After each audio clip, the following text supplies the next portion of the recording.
Ouais, non. Salut YouTube, ça va? Aujourd'hui, on regarde une émission très nulle sur le paranormal. Parce que ici, on laisse la chance aux trucs nuls. La preuve, je suis devant vous. Et le tour de magie de cette vidéo, c'est que je vais changer de casque. Attention, n'oubliez pas de liker si vous êtes en vie. La Switch Pro. Non, c'est pas vrai.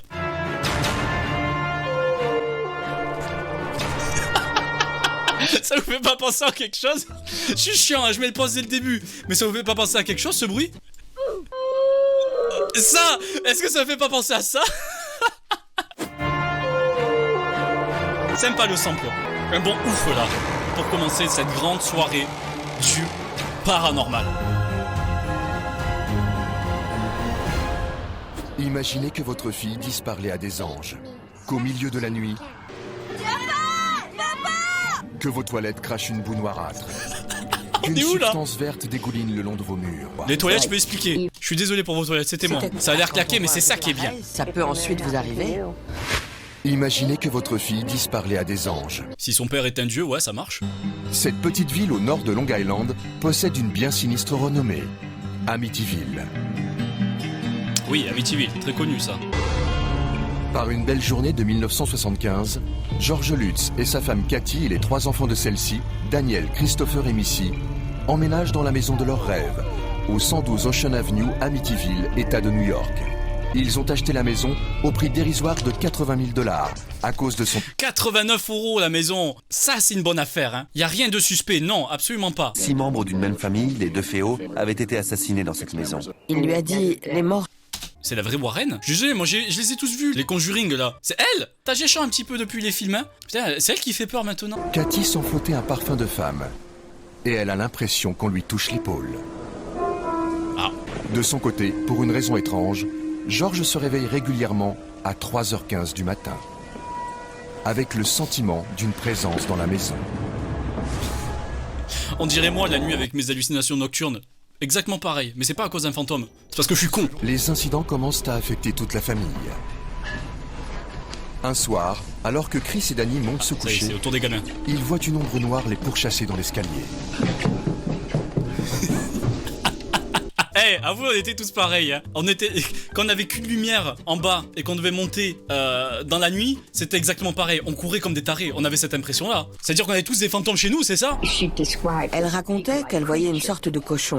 Elle lui faisait la conversation et le fauteuil à bascule se balançait tout seul. Peu à peu, les choses empirent. Les garçons sont contraints de jouer seuls, car leurs amis ont trop peur pour entrer dans la maison. Allez, la Bretagne, encore une fois. Fermez les fenêtres, là, putain. Éléphant, c'est un éléphant.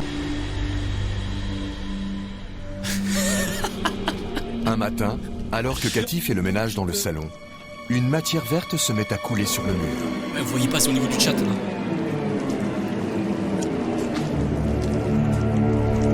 Vous êtes juste crade, c'est tout. Nettoyez vos murs au bout d'un moment, là. S'il y a de la morphe qui coule, là, comme ça, il y a une gastro. Ah, bah tiens, on va y arriver, tiens. Attention, là, je la vois venir, attention. La cuvette se remplit d'une boue noire. Bien sûr, on va te croire, bien sûr.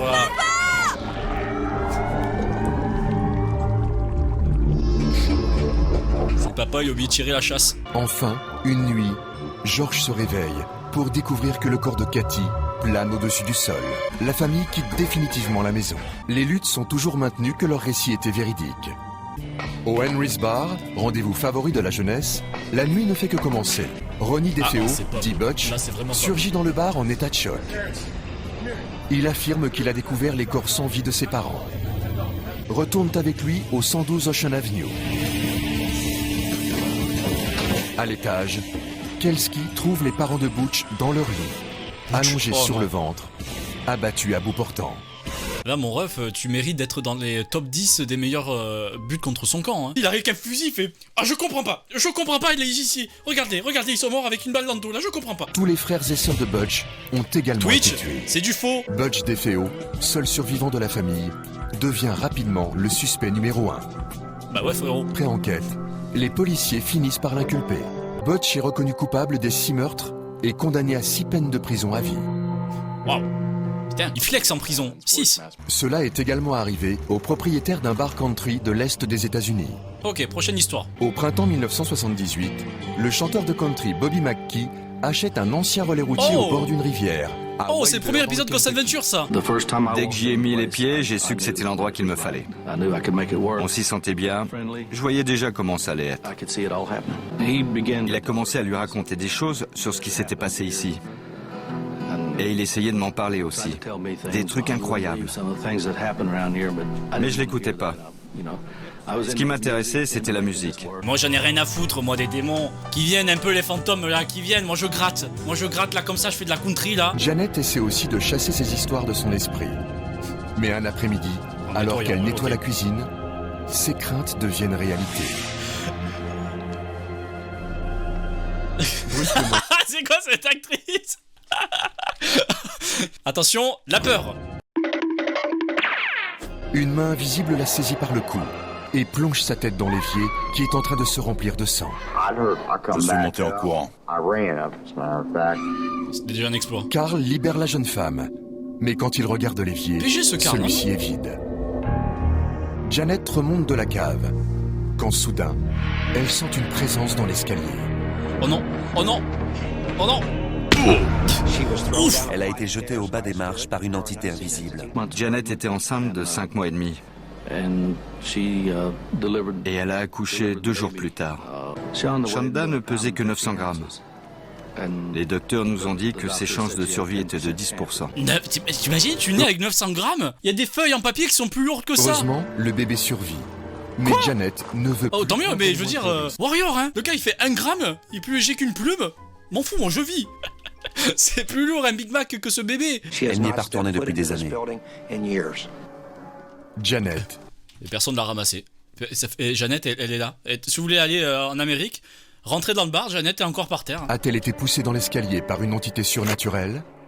Ou a-t-elle simplement perdu l'équilibre? En 1896, une femme du nom de Pearl Bryan, enceinte de 5 mois et demi, a été retrouvée décapitée à 4 km du club de Bobby Mackey. Et bien sûr, c'était... Aujourd'hui, Là, Carl Lawson ça. pense savoir où se trouve la tête de Pearl. Un soir, je suis descendu à la cave. C'était un soir d'orage. Quand j'ai tourné la tête, j'ai vu 2 pendus à l'intérieur.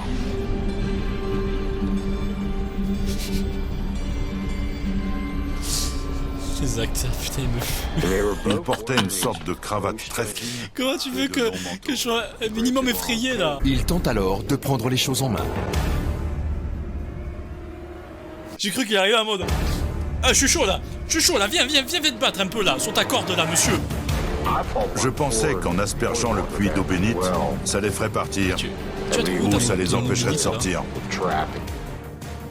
Ouais, t'as pris de la vodka, la mens pas, t'es dans un bar, y a pas d'eau bénite, là. J'en suis venu à la conclusion qu'environ 95% des cas que je vois et qu'on soumet aux parapsychologues ont une explication normale, soit psychologique, soit physique. Tout à l'heure, nous mettrons cette théorie à l'épreuve, avec l'aide Ok. de 4 cobayes qui ont accepté de passer la nuit, Oh, je pensais pas qu'il allait y avoir une enquête. Oh, je m'attendais pas à ça, ok, c'est lourd. popularisée en 1982 par le film d'horreur Poltergeist. Ces Ah, esprits ouais. malveillants sont turbulents, comme des enfants. Et cinéma qui joue beaucoup aussi, hein. Si on ne s'occupe pas d'eux, ils piquent des colères inimaginables. J'imagine pas comme ça devait faire peur à l'époque. On voit tellement de choses, et Conjuring, tout ça, on voit tellement de films d'horreur qu'il nous faut vraiment un bon jumpscare pour nous faire peur. Mais à l'époque, quand tu devais avoir ça, tu devais se chier dessus dans les salles de cinéma. Oh, il y avait une odeur sur les, sur les sièges. Fantômes et poltergeists sont généralement associés à des...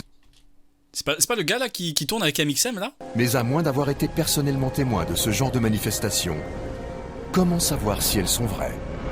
Accepteriez-vous de vivre dans une maison si vous saviez qu'elle était hantée? C'est vrai que je dis toujours que j'y crois, mais pas trop, mais oui, mais non, tu vois, je suis un peu entre les deux, mais j'irai jamais dormir dans un endroit où on me dit que c'est hanté. Rien qu'on me parle d'Urbex, moi je disparais. Le Grand JD, mais le Grand JD, c'est boule, elles font 2 appartements. Y a que lui pour faire ça. Un couple, Tracy King et Philip Doherty, et 2 étudiants, Ah, Jonathan allez, voilà, Kirby l'enquête, et c'est Eleanor parti. Bishop, vont C'est parti pour affronter les l'enquête. fantômes du château de Mooncaster. De jour, la propriété est paisible et majestueuse, mais la nuit, l'ambiance se fait plus angoissante. Pour la gouvernante du château, Eileen ok. Moore, J'adore cet endroit pendant la journée, mais je n'y resterai pas la nuit. Pas question. Même pour 1 million. Bien ça. C'est pratique. S'il y a un fantôme qui m'écoute, toujours fermez les portes derrière moi, s'il vous plaît. Peter vit au château depuis 20 ans et semble s'amuser de sa réputation. Bah oui, ça lui fait de la thune. Levez la main ceux qui croient aux fantômes. J'aimerais. Peut-être. Moitié même. D'accord. Une 2 moitié même. indécis et 2 qui n'y croient pas. Absolument pas. D'accord. Après cette nuit, vous serez sans doute encore sceptique. Vous vous direz que c'est un trucage avec des miroirs et de la fumée. Pourtant, rien n'est truqué. Pennington les conduit au cimetière, repère favori du fantôme numéro 1, la Dame Blanche. Oh, la Dame Blanche! Faut préciser, c'est bien. Elle est là, regarde là. Beaucoup de gens... Elle est rare pensent que celle-là, quand faut vous la trouver marchez dans les le paquets de jardin la Pokémon. nuit, vous entendez des pas. Peut-être cette jeune fille qui vous suit. Est-ce que ça va arriver? Après une courte leçon d'histoire dans la petite chapelle, C'était il très les court. reconduit au château pour leur présenter le fantôme numéro 2, Tom Skelton, dit Tom le Fou, Tom le bouffon de Fou. Muncaster dans les... C'est pas sympa ça quand même, respectez-le un petit peu. Tom Skelton, dit Tom le Fou, bouffon de Muncaster Il traite de fou et de bouffon. dans les années 1700. Bien sûr qu'il va s'énerver. Miskin Tom. Amusez-vous bien. À 4, on se sent plus en sécurité. Bien sûr. Mais avant que les jeunes gens ne puissent s'installer, un événement inattendu se produit. Le jeune couple est rappelé chez lui pour une urgence familiale. Et tu crois qu'on va te croire? C'est ça? Oh ben, attendez. Oh. Allô? Oui? Oui? Ouais? Y a quelqu'un chez moi. Ok, j'arrive, bougez pas. À l'hôpital, oui, tout ça, ouais, pareil. Je suis désolé, je peux plus participer à l'émission. Je dois aller chez moi, nourrir mon chat. Bonne journée. Allez, salut. Eleanor décide de se mesurer au fantôme de la fillette. Pour se préparer, elle lit le journal tenu par ceux qui ont dormi dans la pièce avant elle.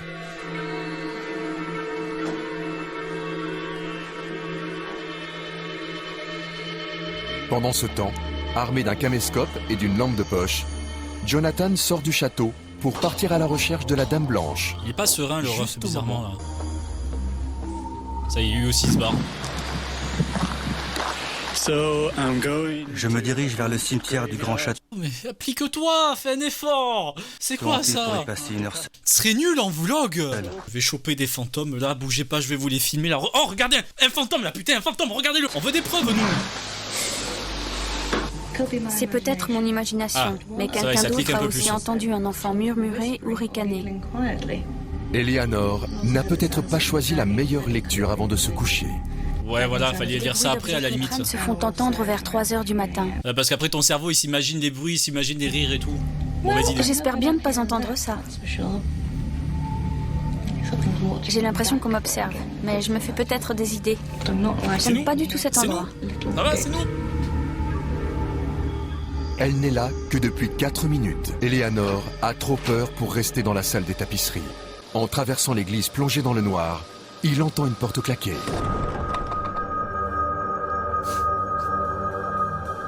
C'était trop net, là. C'est quoi, ça? Soundeffect.com, là, je reconnais. En traversant l'église plongée dans le noir, il entend une porte claquer. Il doit s'éclairer avec son téléphone portable pour retrouver son chemin. Il fait quoi, là? Il en a assez d'être seul. Il préfère encore retourner vers Ça la tourne. salle des tapisseries. Ça tourne. C'est pas votre PC qui lag, hein. C'est bien eux. Cap ou pas cap de dormir là-bas? J'arrivais pas à dormir chez moi. Qu'est-ce que tu veux que je dorme là-bas? Si en plus je sais qu'il y a des fantômes, c'est mort. Y a-t-il une explication simple à tous ces phénomènes? Pour Eleanor et Jonathan, l'épreuve est finie. Ah, elle a dormi du coup? Ah, ils ont dormi? La nuit a été tranquille? En fait, oui. Oh. Le soleil alors du matin filtre par la fenêtre.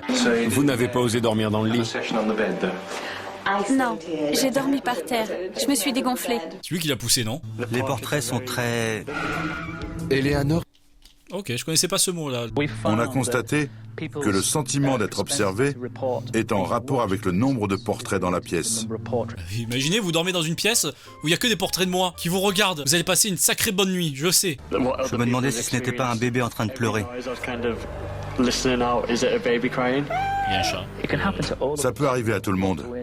Vous êtes là en pleine nuit, Par contre, là, on s'avoue un truc, les chats, c'est des bâtards. Pourquoi ils interviennent que quand ça... Je sais pas, t'as un moment dans la nuit où tu as peur, et c'est à ce moment-là qu'ils te sautent dessus. Ça vous fait pas ça, vous, avec vos chats? Je me souviens, j'avais dormi sur un canapé et tout, j'ai commencé à entendre un bruit, je me dis, oh putain, qu'est-ce que c'est? Et là, tu vois pas le chat qui saute du haut de canapé vers mes couilles. Voilà, c'est dit.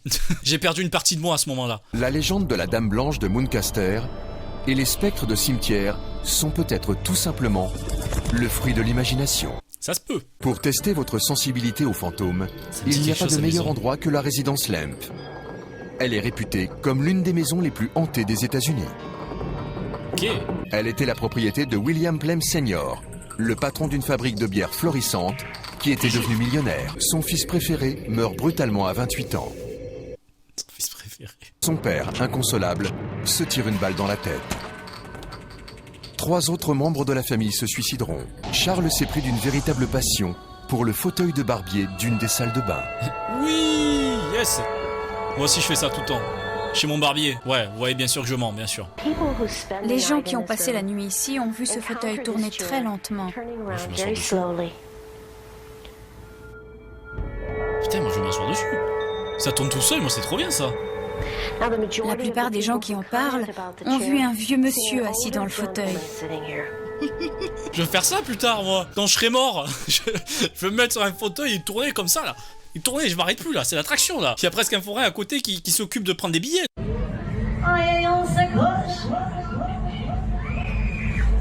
Charles hante la maison ainsi que son chien Serva. Les gens sentent la présence du chien.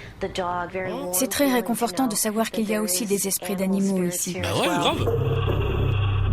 Bon, je veux trop jouer avec un chien fantôme. T'imagines, tu prends une balle, tu la balances, elle revient vers toi. Et pour une fois, c'est pas un enfant qui te la redonne. Les esprits de Billy, Charles et Zeke seraient coincés dans la maison. Et Zeke, parce qu'ils ne peuvent pas ou ne veulent pas passer de l'autre côté. Je sens... Là, il y a des gens qui kennent. Hein. C'est pas des fantômes, là. Là, ce bruit-là, je reconnais. Une présence très forte ici.